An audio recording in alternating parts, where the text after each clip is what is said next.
Peace and greetings, everyone. Divine Zeal here once again with another video.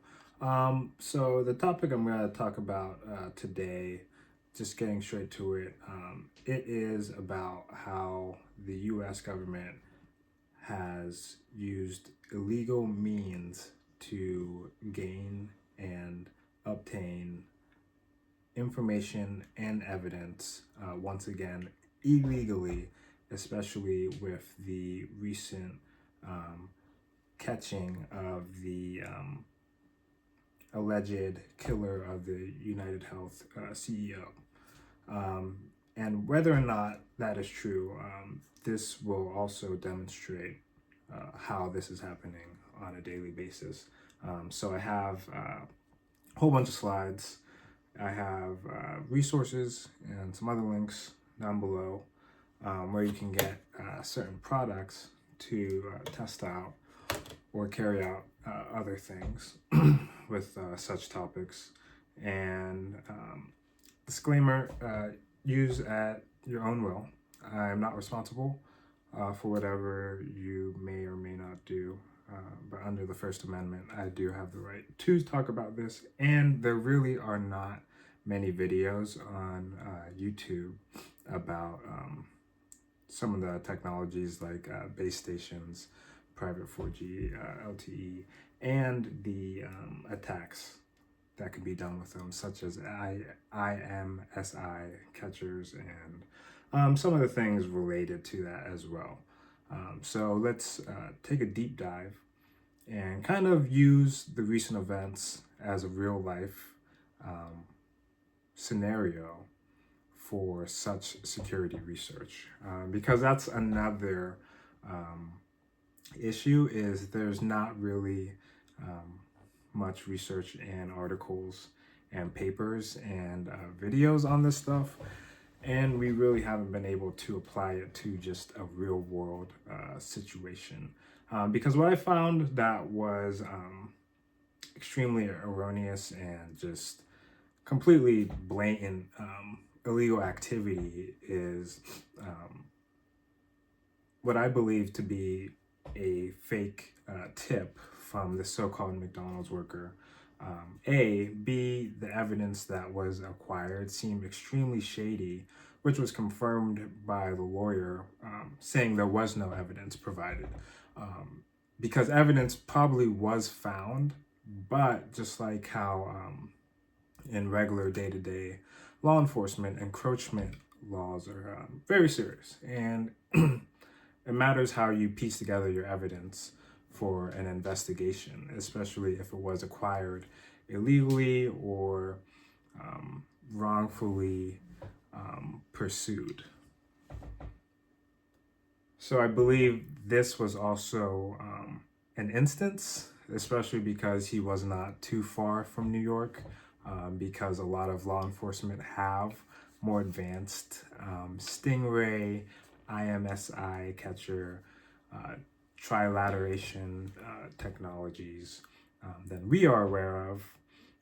It's very obvious and telling, especially because this kid was not, a professional assassin and did the, anonymous procedures that you probably should have done. So let's take a deep dive and also try and look at some of these cheap pieces of hardware that you could use as well on your own terms.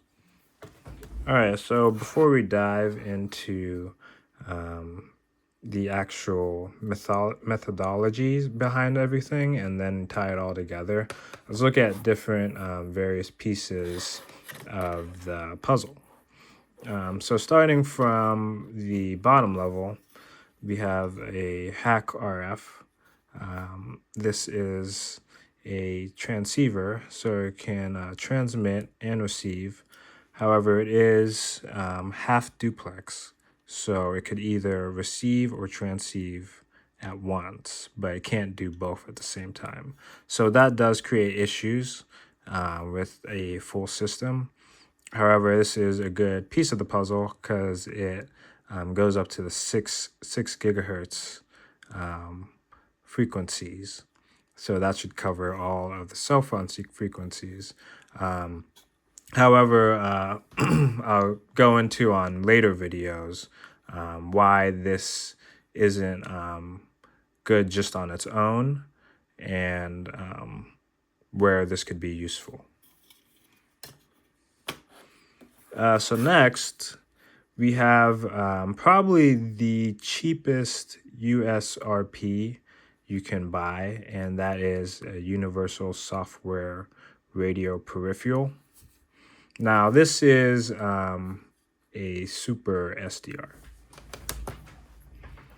So in my previous videos, and you've probably seen this a lot, if you do know of SDRs, which is software defined radio, this is from New Elec, and this is their NESDR Smart, and this is a USB software defined radio. And I've had in some of my other videos to demonstrate basic things, like with this car key jammer. You can make sure you're on the 433 megahertz frequency. But this only goes up to about 1.8 gigahertz. So unless you're doing certain analysis for certain things, this won't be too useful, and this cannot transmit. So we have the mega version of this, and this is the, they call it the Libra SDR, but what this is it's a clone of the ETS, and that's ETT US B21 or B210 mini, and that radio is about $3,000, and this is about 200. But what is so special about this is that you could do quite a lot. You can pretty much create your own private 4G, 5G, GSM network, whichever you would like, with open source software. And it has 4 antennas, so it has 2 transmit antennas and 2 receive. So the technical term for that is 2x2 MIMO. So that allows you to transmit and receive on 2 different frequencies at the same time, which is extremely necessary for cell communications, because you need to, especially if you're doing things like IMSI catching, you need to be able to receive the incoming cell data, but also transmit certain messages that we will go into later. So yeah, this is what you're going to want to get. This is the cheapest and most powerful USRP that you can get. And to be honest, you're going to want to get 2 of these to run a full system. And that will be in future videos, but just to save you a whole lot of time, this is good for analysis, and definitely because it's like $70 from AliExpress, definitely get it, because we'll need this for later things. But if you're gonna want to run a full GSM, which is what we're going to be talking about, and a full 4G or 5G, you're going to want to get 2, and you can just use 1 with a Raspberry Pi. I still need to do some tests with that, but for sure, just so you don't have any issues, make sure you get 2. So now we're going to go into the presentation, and we're going to learn how the government screws you over. All right, so here we are with the presentation. So how the government illegally catches criminals with cell phone networks, how IMSI network catchers work, and how they track your exact location. Thanks to littlehacker.com 2024. Thank you.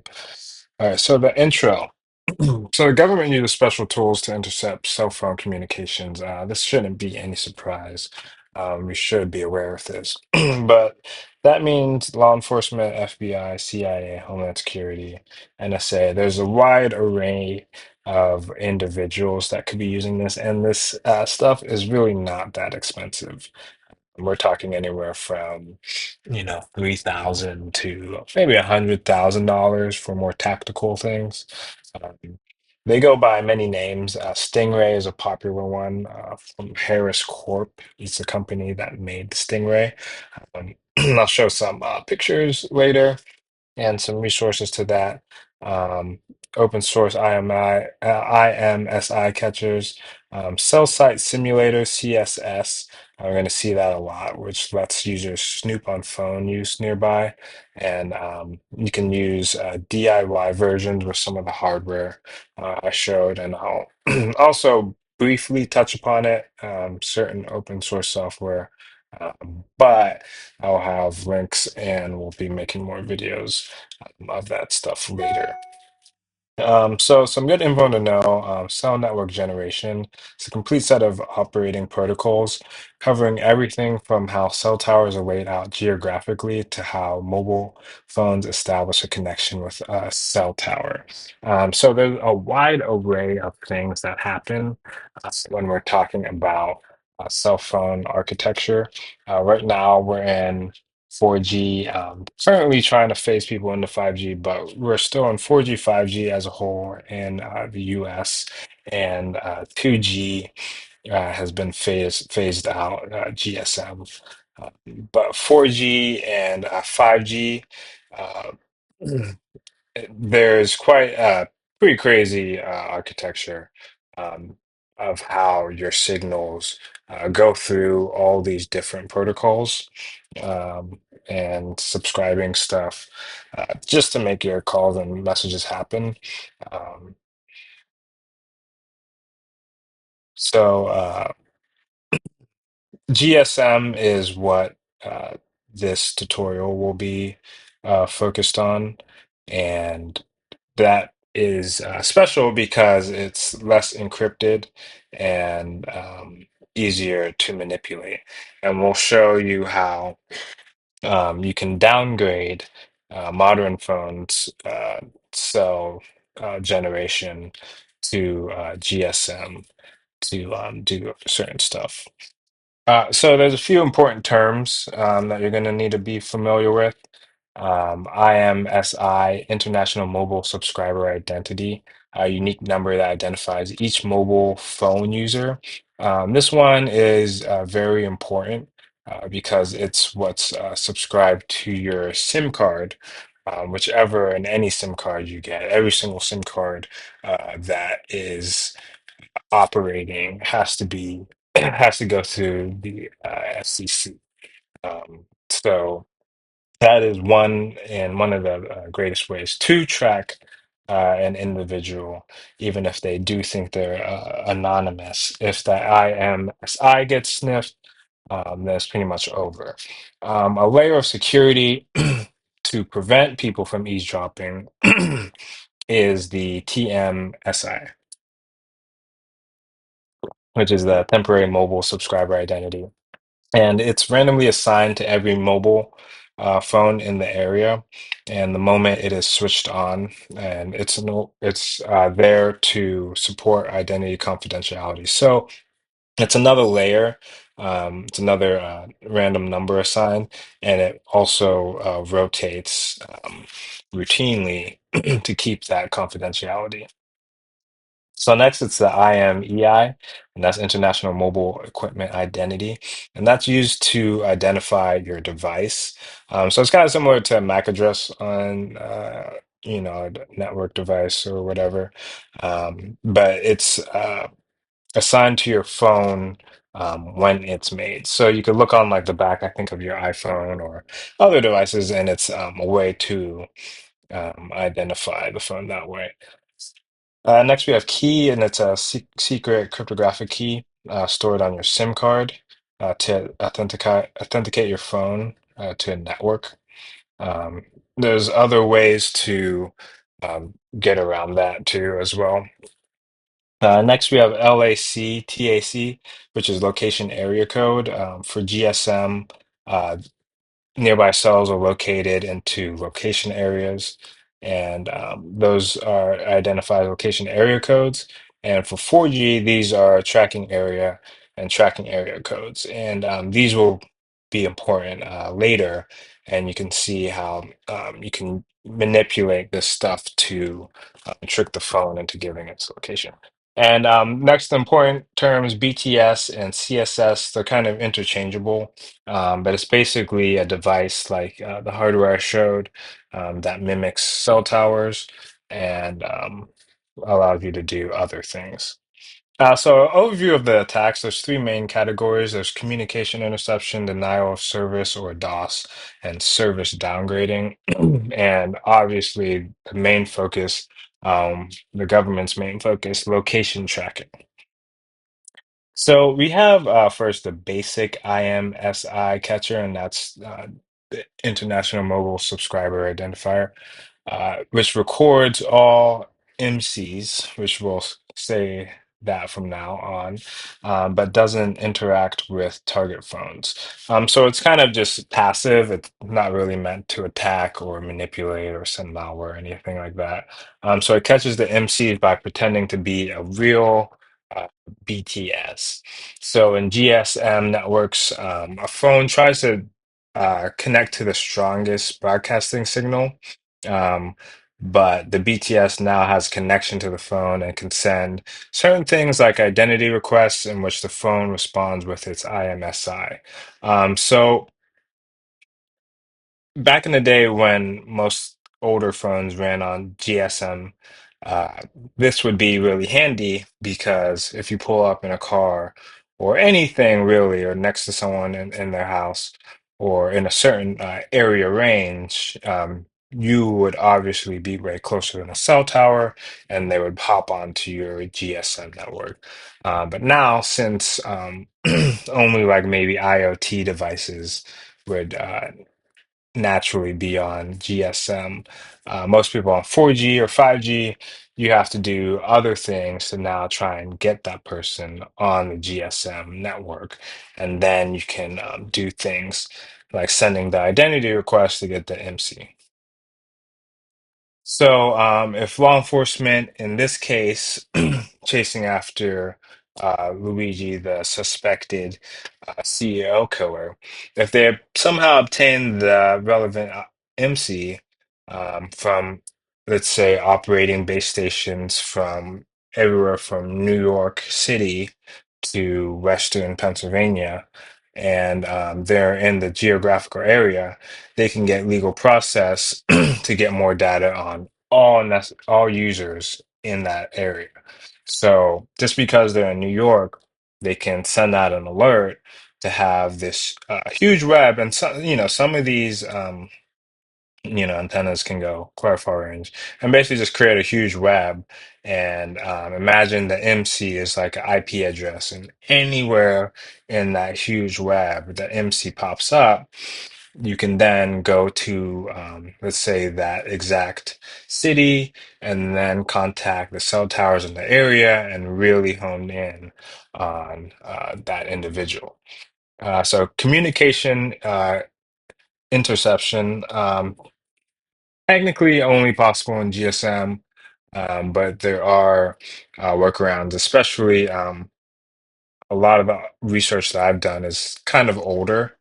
And now we have more 4G and 5G base station technologies. So a cool workaround, regardless, today is to DOS a phone or overload it with white noise, say with like a jammer.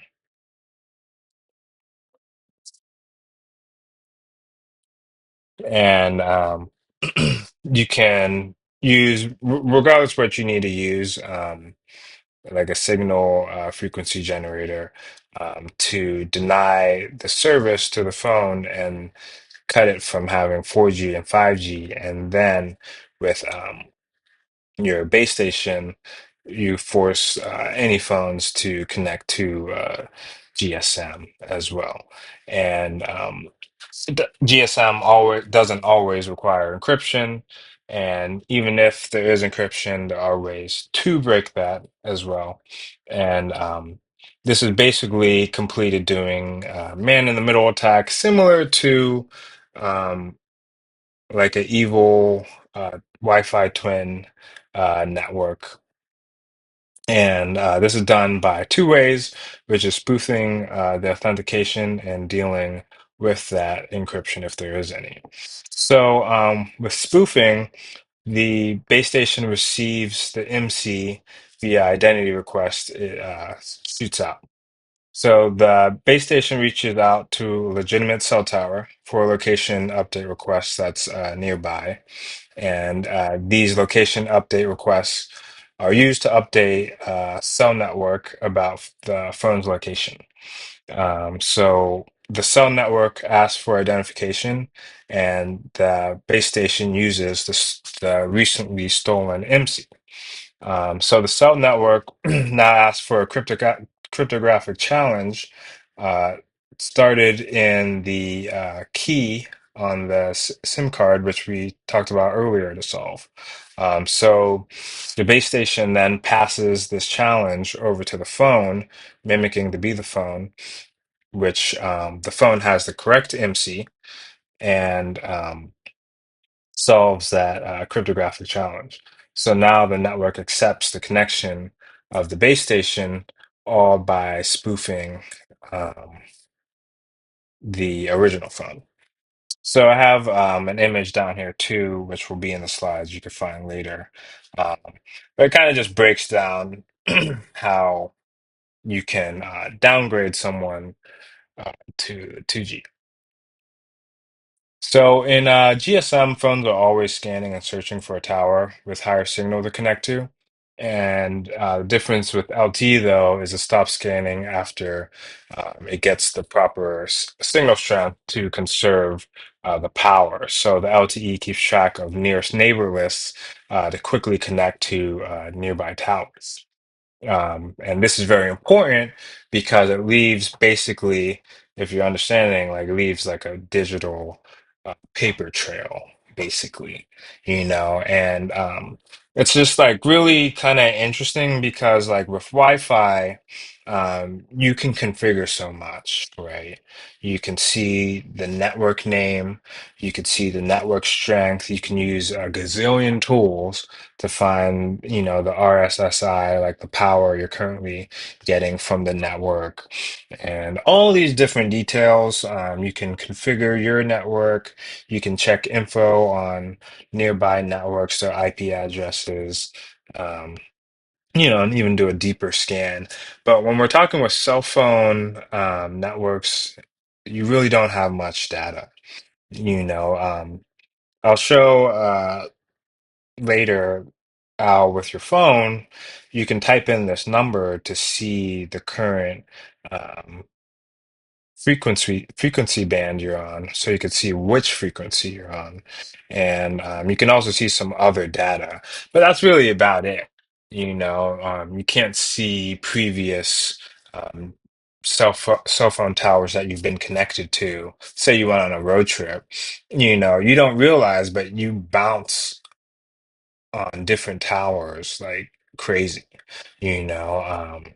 And there's repeaters and there's all sorts of weird setups just to get you your cell phone signal.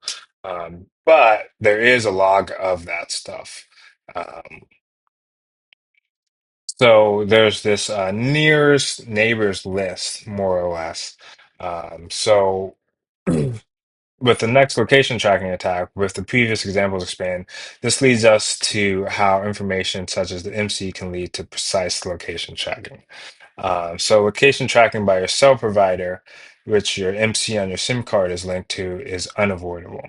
You will always be tracked. It's how you route calls. It's literally the operator back in the day with the wires plugging things in and out. Like they always need to know where your wire is and where it's going to be plugged into. That's unavoidable.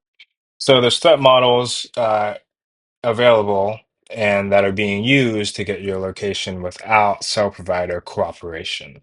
Um, so there's two types of location tracking we are focused on. And that's another key thing when we're talking about this serial killer case, which I believe, if the NYPD really fucked up, this is the fine print of why this suspect might be free, might be let go, and charges might have to be dropped until otherwise, because you have to get cooperation. You have to have a subpoena, and you have to have proper evidence on why you can invade a U.S. citizen's constitutional rights and find their GPS location with previously encrypted data. Um, So we have the first type of tracking, which is present testing. And this checks if a phone is present or absent from a geographical area. And next we have fine-grained location. This figures out or gets gets an estimate GPS coordinate through trilateration or tricking the phone to the attacker and giving its exact GPS location. So with presence testing, the passive presence testing, it's simple and it doesn't require a base station, and you can use an SDR on a laptop and a program like Wireshark, and that's where the HackRF can be useful because you're just receiving and you're not transmitting any data. And there's quite a few cool Python scripts on IMS, MC catching, and we could go into that later.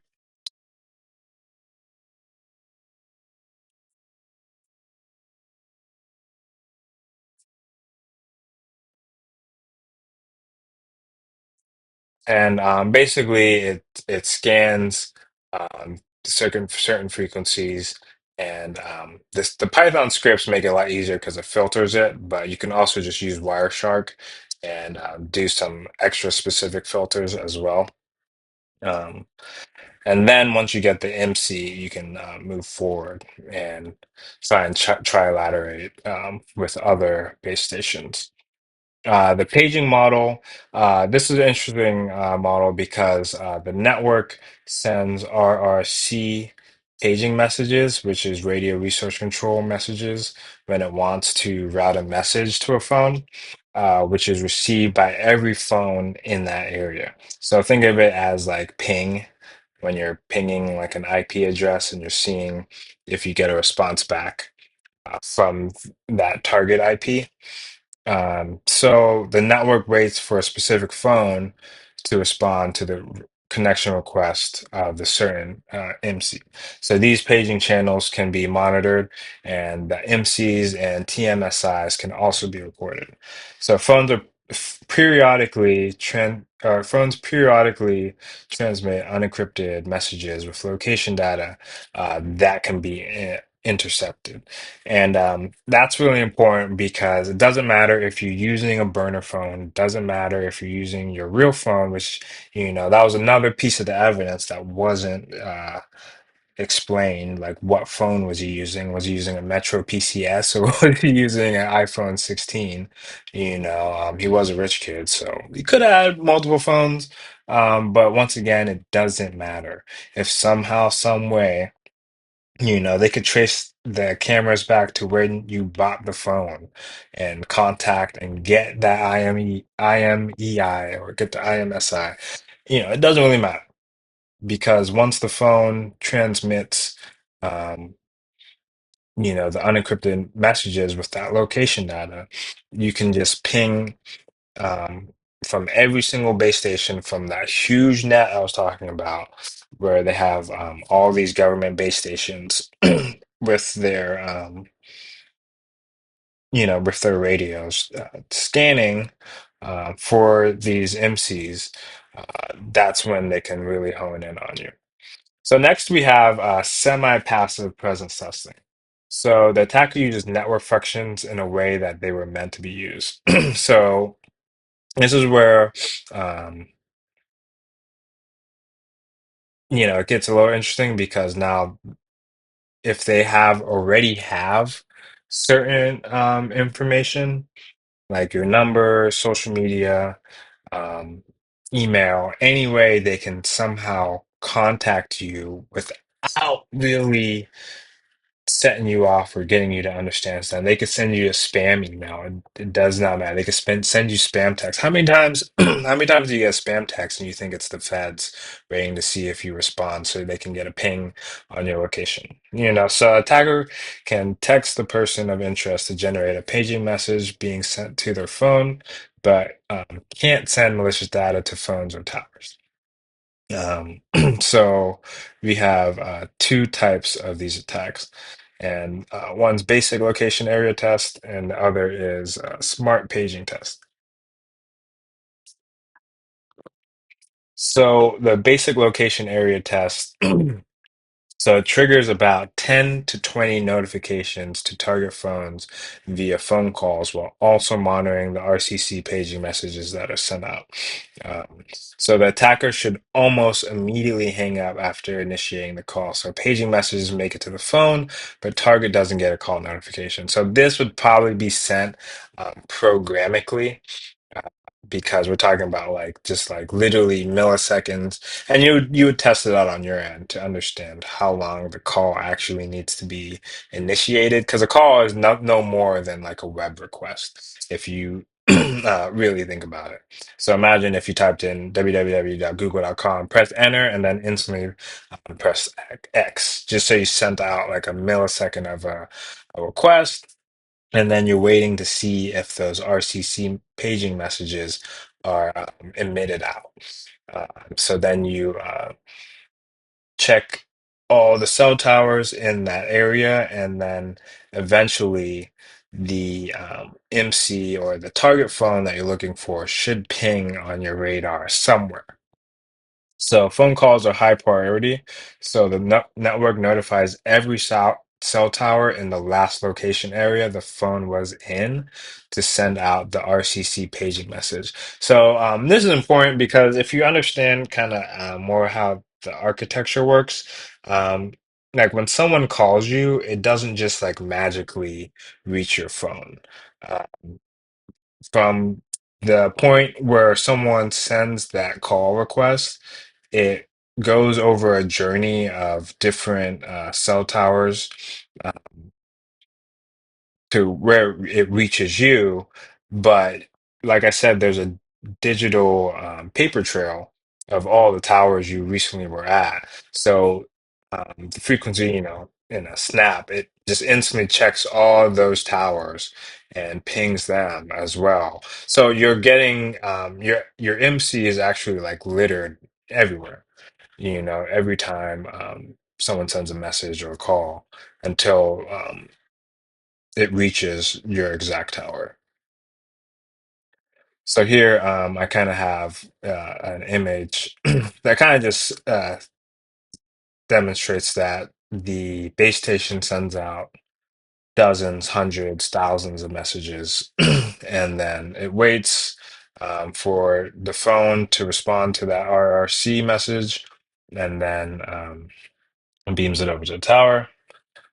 So next we have smart paging tests. So a location area is quite large, so smart paging can figure out the exact cell tower a target is using with accuracy around 2 kilometers.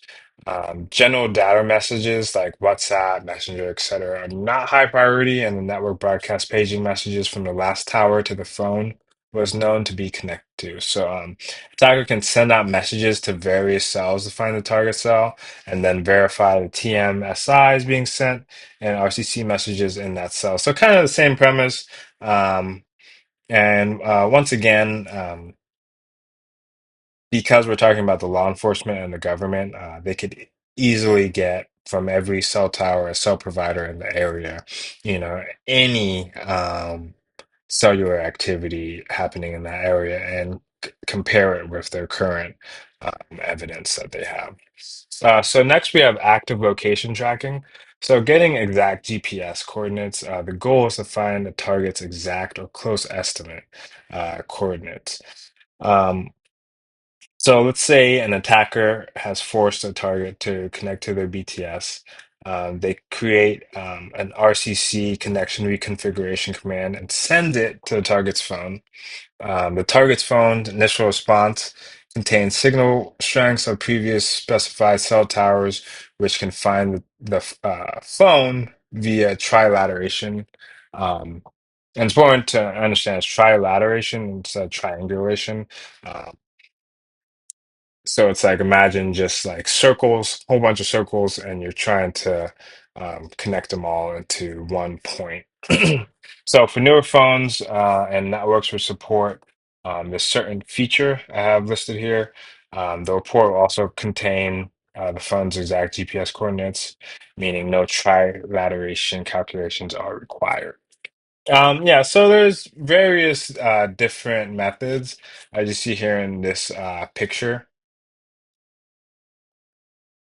And these are possibly certain ways the government can just hone in. And once again, none of this is perfect because there's other wild cards, like what if um, that individual no longer is using that phone and someone else is, what happens if that phone has just been taken on a wild goose chase, or there's other things like if that individual has devices to kind of jam an area around them. What if that individual has a Faraday case and the phone isn't transmitting any frequencies? So it's not fail-proof.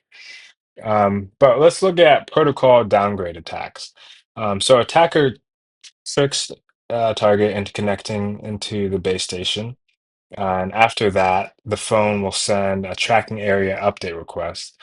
So this is to keep the cell network updated with the phone's location to route calls faster, which is pretty important. And normally, this is sent when connecting to a new base station. So the base station will then respond um, with a TAU reject, which is that tracking area update. And then it sends an EMM message. And these are kind of similar to like the 404 page not found. They're just different error messages. And in this case, we'll use number 7, which is LTE services not allowed. So this forces the phone off of 4G or 5G after it's been connected to the space station.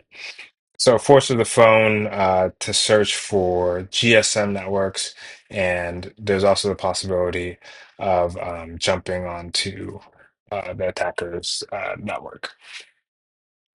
And then you can do other attacks. So this image kind of displays that perfectly and really simply. So it sends a TAU request, and then your phone sends that when it's trying to find networks, and then our base station rejects it and says LTE is not allowed, and then the phone then has to connect to the GSM network. So next, one way to do denial of services is to jam LTE frequencies with lots of white noise. Um, so there's various ways to do that. You can use some of the jammers I've been explaining. However, for cell phone, um, you're gonna want to probably have a more powerful or mix up multiple jammers. But I will have future videos on some interesting tools that should make DOSing cell phones just a little bit easier. Um, so for individual phone DOS, it's the same protocol as a downgrade attack, except the EMM uh, cause is number 8. And the phone does not try to negotiate to any network until it's rebooted. So it's also possible to deny select network services, which I still need to look into. Um, Obviously, there's a whole lot more that can be done with some of this open source software. So last, for detecting these base stations and CSSs that might be in your area. Um, Number one, unusual base station parameters or fingerprints. So just unusual activity as far as like if you have Wireshark running, you might see some things going on. Two, missing normal base station capabilities. Um, because this open source software um, creates kind of like a more portable version of some of the more commercial and federal type technologies. There's definitely a lot of the 4G and 5G and GSM architecture that is missing that a lot of the experts and professionals would be able to find. And dynamic location. Uh, so because these are more mobile tools, they'd be able to trilaterate the signal strength of such devices an individual might be using.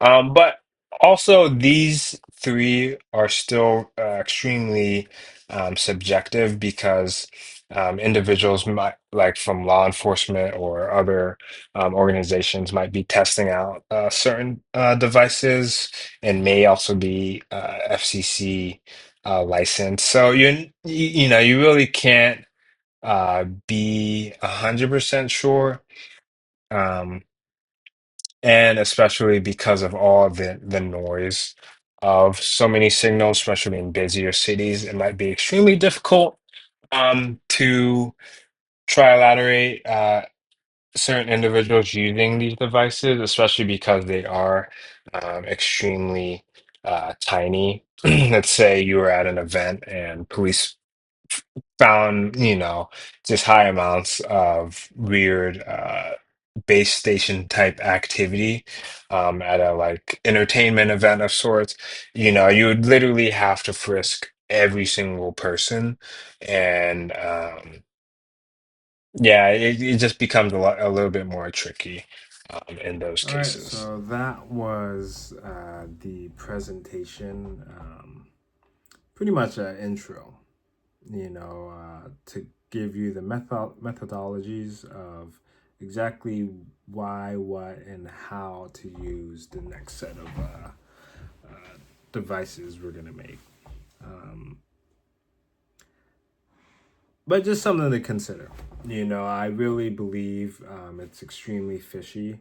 And this is just kind of my reasoning to hopefully, because this guy's a folk hero, hopefully this is why he gets off, or this is why he will be found not guilty. This is why they haven't brought up any evidence. This is why it all looks super shady. They found a bag with Monopoly money, then they find a bag with money, a gun, the most chat GPT manifesto in the world. You know what I mean? Even if it was him, how they got him was extremely illegal. And extremely illegal because if this is okay, then we have no rights. You know, if this is okay, hacking doesn't mean anything. How's hacking illegal if um, the government uses it in ways that is really messed up, in ways that could catch the wrong guy, in ways that could completely ruin the wrong person's life because you have a sniff of evidence and move in way too quick. And, you got to show and prove something to the nation that's looking for this murderer. So, just something to consider. We'll be posting the links, some of these devices and tools for you to research and look into. I highly recommend, like I said, you buy two of these if you do want to get them, and get a complete private 4G LTE base station. Even just for other things, there's a lot of use cases. for this stuff, especially if you're into ham radio or SDR. Even you could do, satellite tracking, plane tracking, weather tracking, emergency communications. So there's a lot you could do with the SDRs. This is about $30. I'd say this is the entry level. The HackRF is $70, and then this is like 200, 300-ish. And they all have their extreme use cases. They're honestly all priceless, especially with these Chinese tariffs about to kick in. I recommend you buy them now. But yeah, remember, your data is not safe. Your location can always be found. And the only reason bad people aren't found is because the government doesn't want to find them and they choose not to. Otherwise, doesn't matter if you have a burner phone, those nothing phones, net hunter phones, ghost phones, doesn't matter, because this will find you. Peace.